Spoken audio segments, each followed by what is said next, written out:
let's consider the water element today as we explore our this body, which is really a bag of fluids, right? Like 70% of this container is made up of fluid, of water, as is this container, this bigger container that we inhabit, the earth. Also 70% so of rivers and melting snow and rain and lakes and creeks and waterfalls and the oceans and so on. And so as we move in the direction of a rather challenging pose, Ekapara Raja Kapotasana, that's the one-legged pigeon pose. Don't be intimidated. It's a pose that I myself cannot do or have never been able to do, or when I have attempted to get into that shape, did not feel the freedom really that this practice calls us, invites us to do, this integration, this ease to be in the shape, whatever the shape is. But with the friendship of the water element, we can flow into, in the direction of this shape with a lot of depth, right? Because water, like earth, is weighty, it's dense. But also with a lot of receptivity and yielding and that moistening capacity to bring a little bit more ease. So that's the invitation. We can begin by just simply having a block and a blanket, just go from there. Know that there is no need for you to have yoga background or asana background, although this would be more of an intermediate practice, like the whole thing.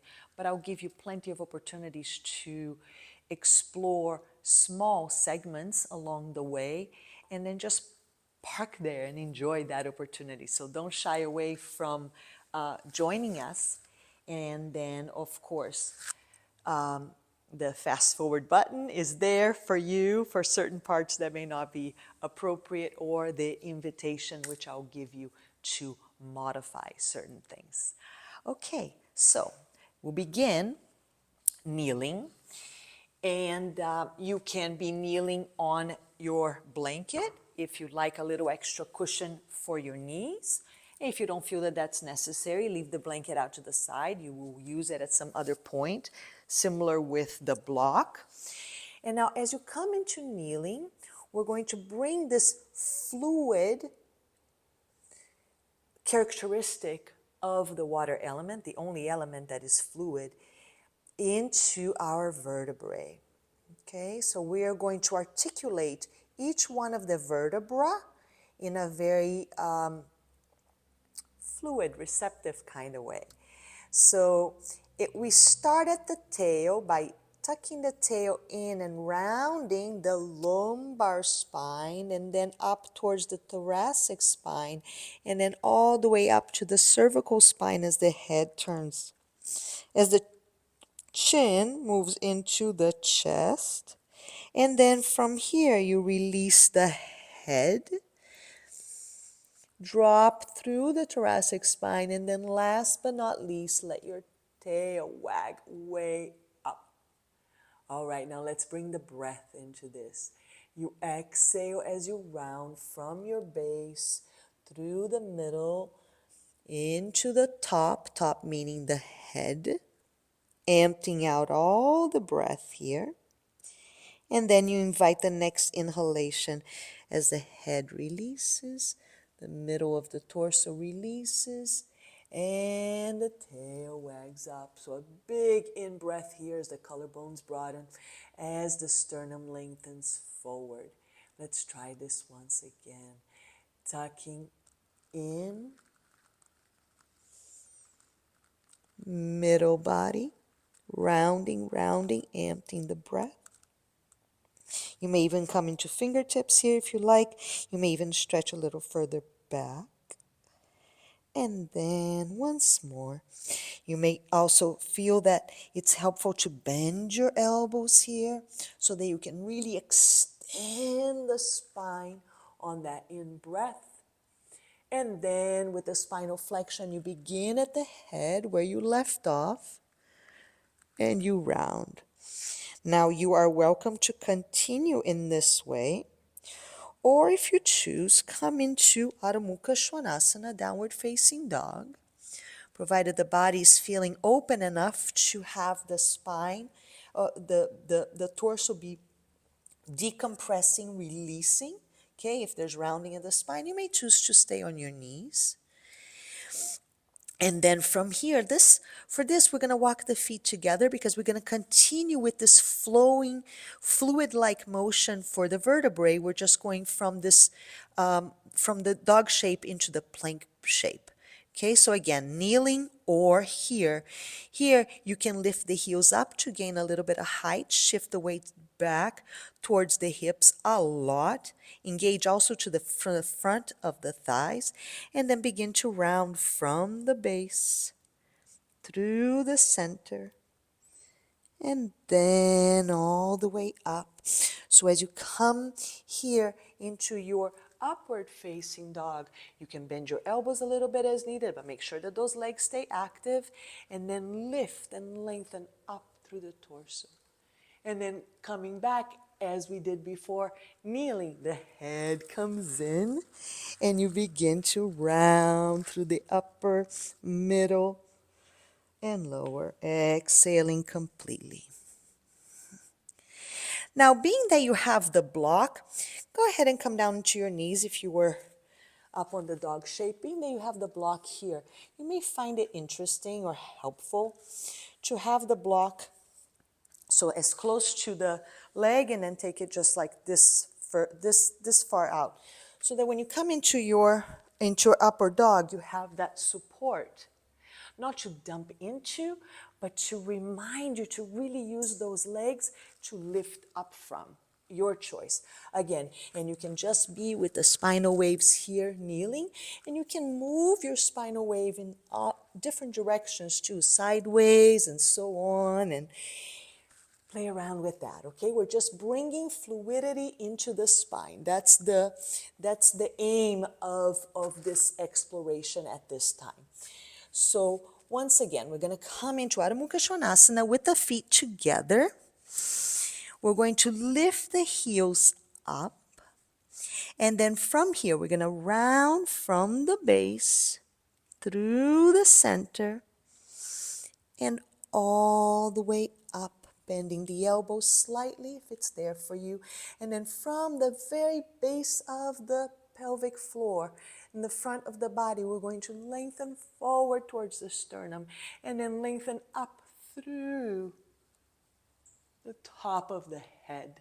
The shoulder blades opening up and then coming back as you went in, rounding through the spine and finding your way back. Breathing, taking a child's pose whenever appropriate, of course, resetting as needed, lift the heels up, shift the hips back, and again, rounding the spine, rounding the spine. And then inhaling here, and exhaling back towards dog pose. You can take a pause here, bring your knees down if they are not already there. Place the block out in front again. So we are going to experiment with a pose that does require some opening of the hips. And there's no better element to assist us in opening the hips than the water element, because the water resides in your pelvic floor. Okay, so it's just a matter of directing that water in ways that serve us so that more yielding can take place. Water is so strong that it can even sharpen the edges of something as hard as a rock, right? And it doesn't do it forcefully at all. It just allows. So we use that inspiration to find ease, to look for ease as we move our bodies into shapes that may present the opportunity for growth. Yeah. So let's go ahead and see how that unfolds. I am going to turn around as I'm going to start with my right leg, and I want you to be able to see that first, whatever we are doing. You are good where you are. So here again, from kneeling, you're perfectly fine to just bring the leg out. So, like so, and you may practice that a few times. And from kneeling, you may also choose to go ahead and do that a few times side to side. And you may choose to be kneeling on the blanket, like I said before, or we're going to come from downward facing dog. We're going to draw that right knee towards the opposite elbow, rounding the spine, and then bring the foot out. Okay? So then from here, we're going to bring that back knee down and come on up. So now this, if you had that right leg straight ahead, it would be like an Anjaneyasana shape, right? The knee and the heel, they're not over each other. No, you're doing like a squatting, like a malasana type of pose. So to the side, you can find that even more, okay? You can squat down even more. So here, go ahead and settle into that squat on the front leg, your right leg. The inner groin of that leg is moving up to the top of the thigh and down to the outer glute and continuing to spiral in that way. And the whole leg all the way down to your foot is spiraling in that way. The back leg, the inner groin, lifting up through the hamstring, the back part of the thigh, and then down, so it's spiraling in the opposite way. Yeah? And so you continue with that. Just, again, the water is flowing. Yeah? You have this waterfall unfolding in these spiraling ways. From the base of your sacrum, like that little pointy part of your sacrum, the water is moving down. But then from the top of the sacrum, it's like a water fountain, lifting, rising. So you're verticalizing your vertebrae, okay? So here you can just bring the arms up for a moment. Maybe place the hands to the base of the skull to encourage that back of the neck to widen into it. Should be feeling a lot of sensation on those legs, yes, definitely, it's there. And then go ahead and release. And now step it back. You can just bring that knee out to the elbow again, or if you're kneeling, you know what to do. And down. And let's do the same thing with the other side. Take that left knee towards the right elbow, rounding the spine. And then to the left elbow, and then step that foot down. And back knee comes down. All right, so here we are again, same idea. As if you're in Anjaneyasana. Yeah, except the leg comes out to the side. And then allowing for those spiraling motions, that fluid movement to unravel down. Apana Vayu, the air that moves down. So we want to have that at our base so that the entire torso from the very base, from the perineum, is willing to rise. And here you spend some time, maybe take the arms all the way up here, reach up, look up beyond your fingertips, maybe take the hands to the base of the skull here again, like your hands are like a pillow that you can rest into. The armpits are deep, the breath is full, and again, water is not sharp, Water doesn't push, no. Water yields.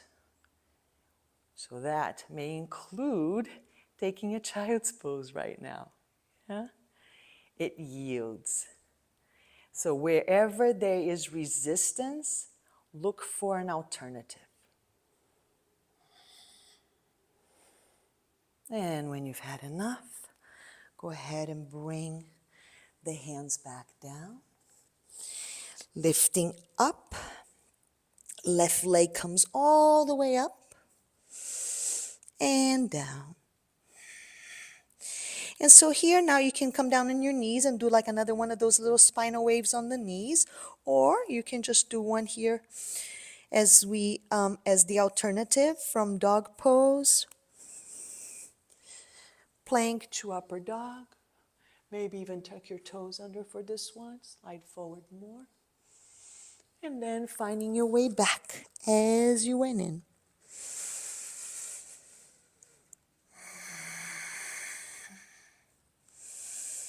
And then right knee again towards the opposite elbow.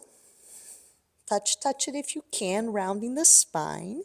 And then take that knee between your hands this time. And then from here, nudge that back leg, the left leg back. Come forward onto your elbows. And then tilt a little bit towards the right leg so that the left leg comes up. As the left leg comes up, you see not very high off of the ground, but high enough that you can, from the pelvic floor, do small little circles. So you're just lubricating the pelvic, the hip socket now. All those ligaments and tendons there, just bringing some fluidity via your motion into it. And also warming up the glute muscles, right? As that will also be useful, helpful. You can take that block out to the side and use it to help you lift a little bit through the right side. The right side could dump too much on a movement like that. That's so lopsided. Yeah, so you can use the block to give you a little bit more height opening to the right side. But make sure your shoulders are free, the neck is free.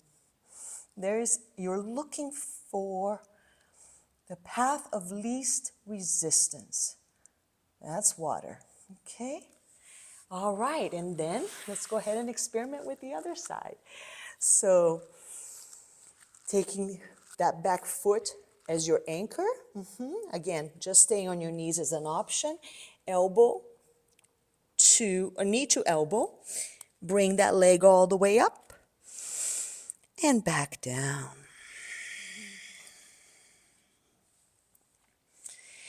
And then second side, lift the heels up. Bring that left knee towards the right elbow, rounding the spine. And then take that knee right between the legs. And here, walk that right leg back. Bring your arms forward. So we're opening the pelvic floor, yeah? And one way to do that is give it attention, give it your attention so that the fluidity can just naturally happen in that area. And so now we're again, same as the other side, bring that top leg up slightly. It's nice to engage through the top of the thigh, it just makes it more complete because you really are wanting to do the circles, not just to do circles, but you're doing the circles as a way to open and release the pelvis, okay? So then from here, like we did before, you may choose to take that block out to the side to give you a little bit more length through the left side. And just go ahead and nudge the torso forward a little so that that left hip goes down slightly. And you have more room in the area of your left waistline. And there's moisture that comes in through the breath, right? Even in the driest of days, there's a little bit of humidity in the atmosphere. So allow that moisture to come in.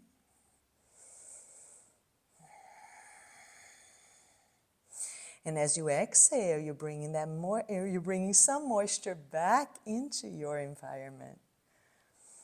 And then as you're ready, as you feel that you have plenty of sensation there coming into your pelvis, and things are heated up, circulating well, then let's go ahead and find our way back. So again, we plant that back foot. That's if you're going in through the downward facing dog shape, right? Otherwise, just kneeling is great. Otherwise, just child's pose is also great. Now, left knee to left elbow to come up. Leg comes all the way up and down. So here again, a little reset in any shape you like. Kneeling, child's pose, or this wave-like motion from dog through upper facing dog. And then back.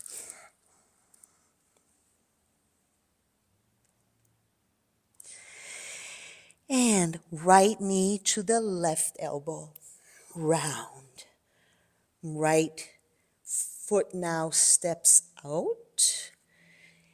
And then here, with both hands down, if just to start, let's go ahead and pivot that back foot so that the outer edge of the foot is on the ground. And then let's lower that left hip down. Bend your elbows as needed to support the area of your neck, right? No straining there. So what you should be feeling here is a nice long opening through the low ribs and that space between the waistline, along the area of the waistline, yeah, which usually gets a little jammed up. And so by giving this space, your organs get to experience more of the fluidity that's already there. And see that I'm waving a little bit from front to back. It's kind of like a hammock. Yeah, so just releasing stuff that's been maybe perhaps stagnating a little. Because when the water doesn't move, it stagnates. All right, so then from here, you can just choose to take a little pause, or you can choose to come into a Vistasana with the front leg as a training wheel, as a support system here.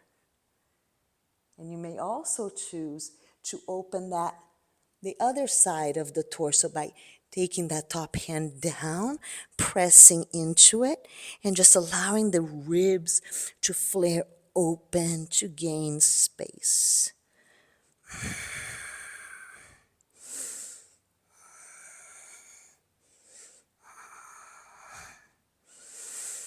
And then from here, listen up. It's a little tricky, but it's kind of okay to play with this. Both hands down.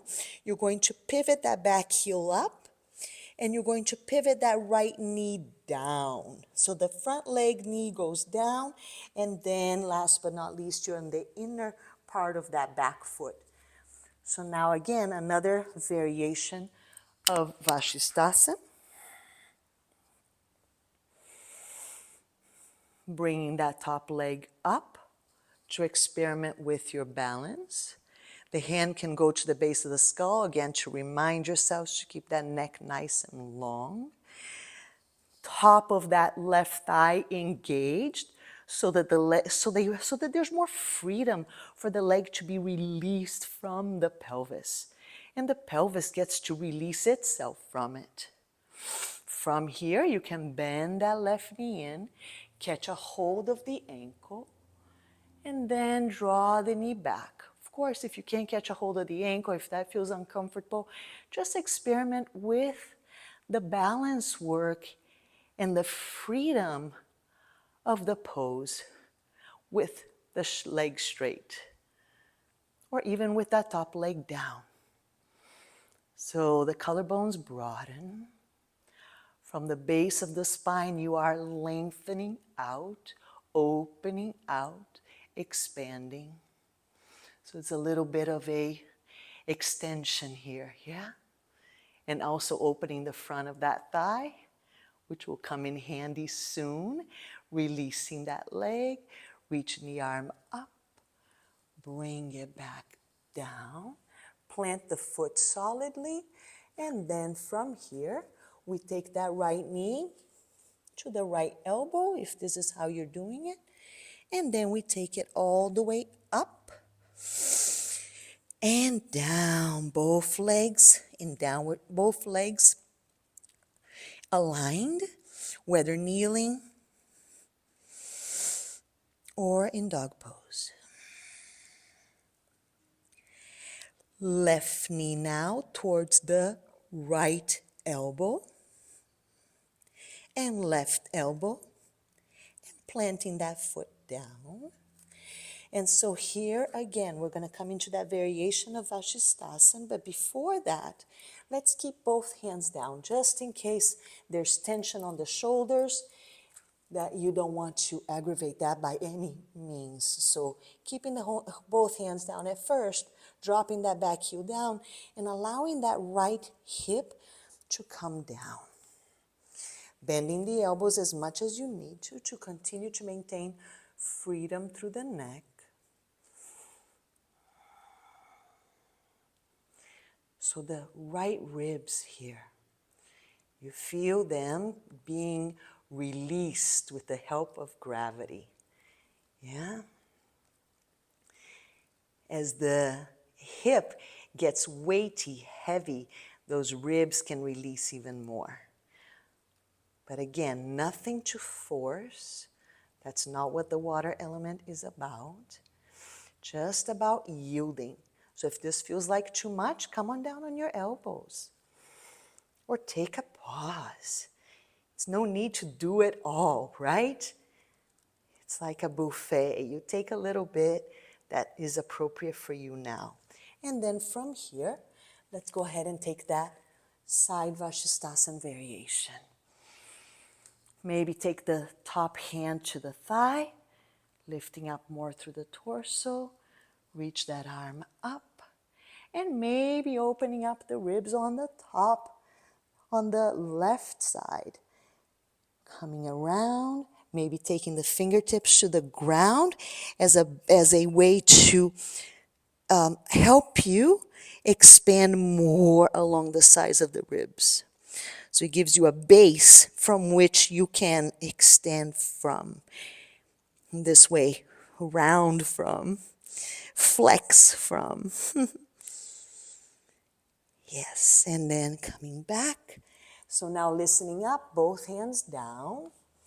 We're going to pivot that bottom heel up, and then we're going to pivot that left knee to the ground and come into side Vistasana again in this other shape of it. So you start out with that the leg that would be experimenting with the balance down, and use that as a reminder to engage through the top of the thigh, engage more into the pelvic floor to give you the stability from which to experience the freedom that this pose provides, yeah? So although kneeling on one knee, which is always easier than just the traditional Vistasana shape, you have the opportunity to pick up the top side of the body, torso, legs, and arm, and lift it and be uplifted, because the bottom side is providing that support. So it's like the two sides get to separate from one another a little. And that's lovely. Bending that knee, catching a hold of the ankle, if it's there for you. Again, just invitations to see what you would like to explore, what fits you now. And then from here, opening into a slight back bend. Collarbones are broad. From the very base of the pelvis, you're lifting up towards the sternum. And then crown of the head and beyond.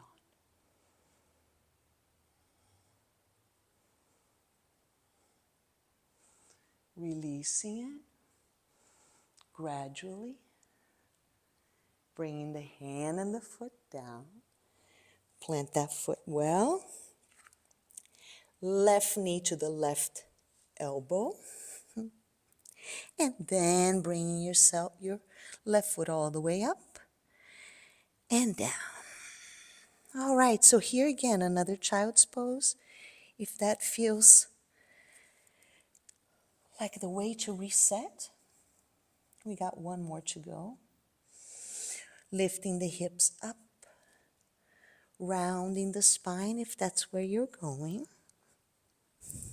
Extending the spine if that's where you are.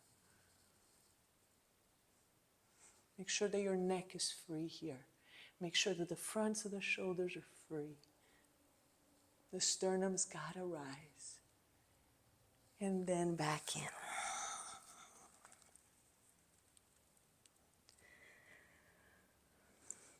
Breathe. Right knee towards left elbow.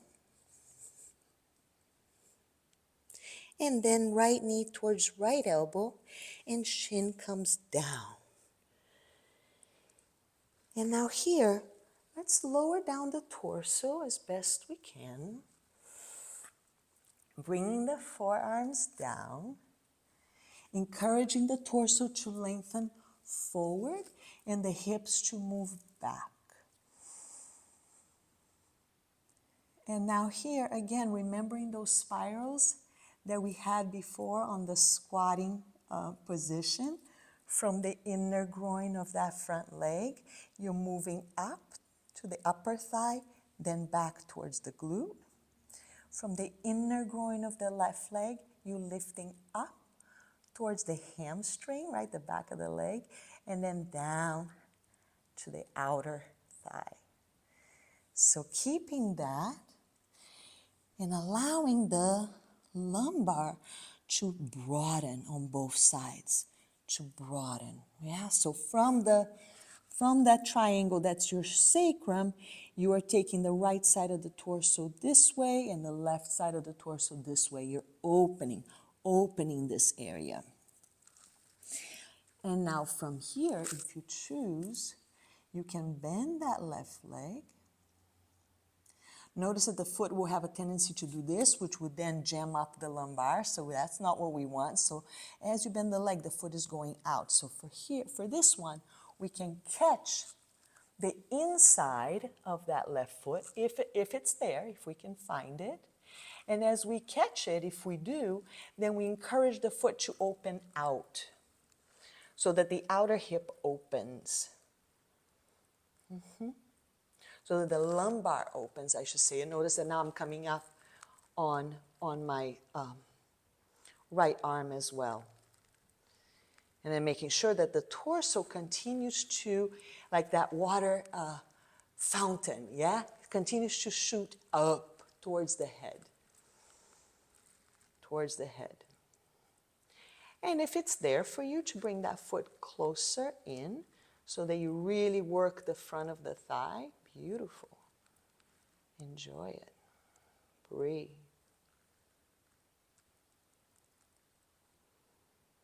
Breathe.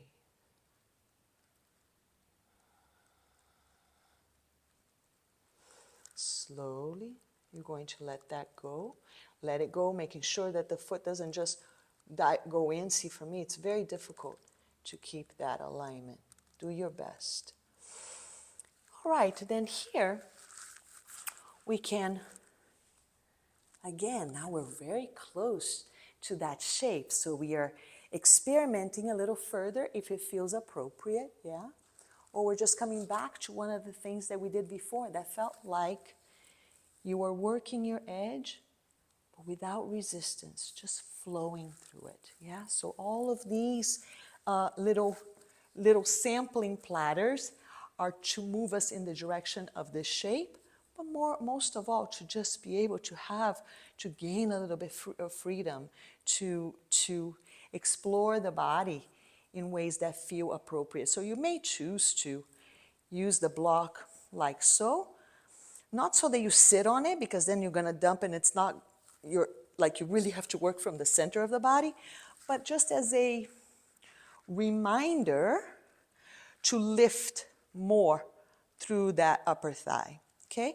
And you notice that I have my back foot flexed so that I have like the mount of the foot pressing down a little bit.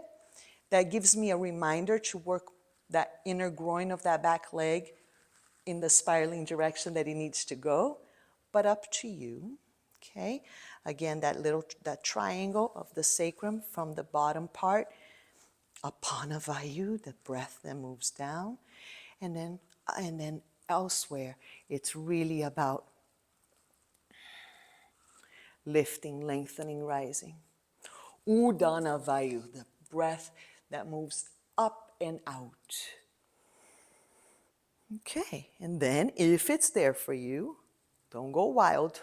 Know that you have the block here to assist. Again, you can catch that foot from the inside as you did a moment ago. And then use that as leverage to open a little bit more into your back bend. Yeah. If it's there for you to bend that leg and catch the other hand, do it. For me, it would be constricting, so I'm not even going to try. But you can move the foot in the direction. You can move the arm in the direction. If you feel like it's dumping on the lumbar, then what's the point, right? So you're just exploring.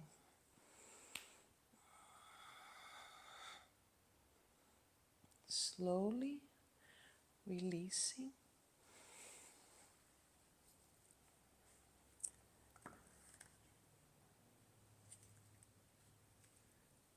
Bringing that right knee to the right elbow, taking that right foot all the way up, and releasing down, downward facing dog. With the feet together, maybe the heels up, shifting the hips back, noticing how you feel, one side compared to the other. That was a lot of work on that one right side. All right, left knee to the right elbow, to the left, and then bringing the shin forward. So as close to parallel as you can bring that front shin, the better, provided it's there for you. So here again, as we come forward, take a moment to remember these spirals and to allow that flow to assist you in broadening through the lumbar. With the block here, you may find it interesting to just rest the forehead right onto the block, like pushing down towards the nose ridge. Just taking a little time to reset. You can completely rest the back leg down, making sure that you are not resting so completely that you're not continuing to engage that outer hip down, the inner groin lifting up towards the hamstring. And because then in that way, as you come into this restorative shape, you're also preparing the body for the next thing we're going to attempt, explore. Breathe.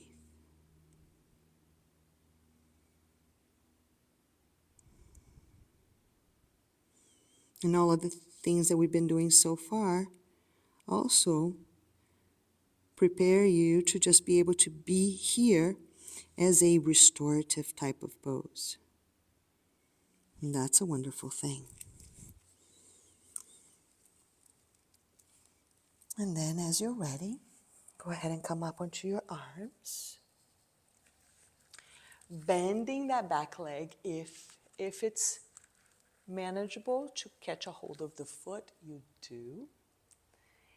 But again, the idea is that the hand is there to assist you from bringing that foot in, but really keeping it out so that that outer hip opens up. And then if you can, take it further to a deeper sensation through the front of the quadriceps muscles, those 4 big muscles in the front of the leg, then you do. And there's quite a bit of sensation there. So easy to get caught up in the sharp edges. But again, that's not what water does. Water will find its way gracefully. It will flow where there is an opening. And that's what we're looking for. Where's there an opening? And sometimes we got to back off a little to find the opening, right? Sometimes we got to go into corpse pose to find the opening. Sometimes we just need a pause. All right, and then very slowly come on back. And then from here, take your hands out to both sides. Come on up. So you're not on the outside of the knee, you're right above the knee here. This block again can go into to assist the feeling of having both hips even, of grounding down from the waist and rising up through the spine. Okay, so that's what the block is there for, not just so that you sit on it, because then you're going to miss out on that opportunity. So here, this is wonderful, or this may be too much. So you back off to the previous place where we went. This is a lot on the psoas, right? But the psoas does need opening, so provided you can do it, wonderful. Reaching the arms up if it's there. Bending that leg if it's there. Catching the foot if it's there. Opening again into the back bend. Breathing. The front body again from the very base of the spine expanding out. And if it's available, bring the foot in closer. Ha, right? So just moving your body in a way that feels, you may need that blanket underneath your knee to explore with this. But look for the ease. Ease in this shape or a variation of the shape.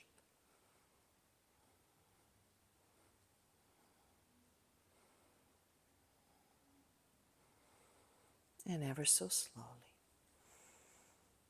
finding your way back.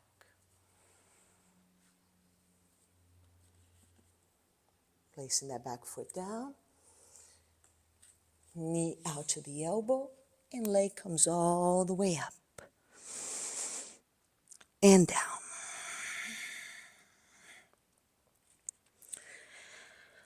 All right, so now here, coming down into kneeling.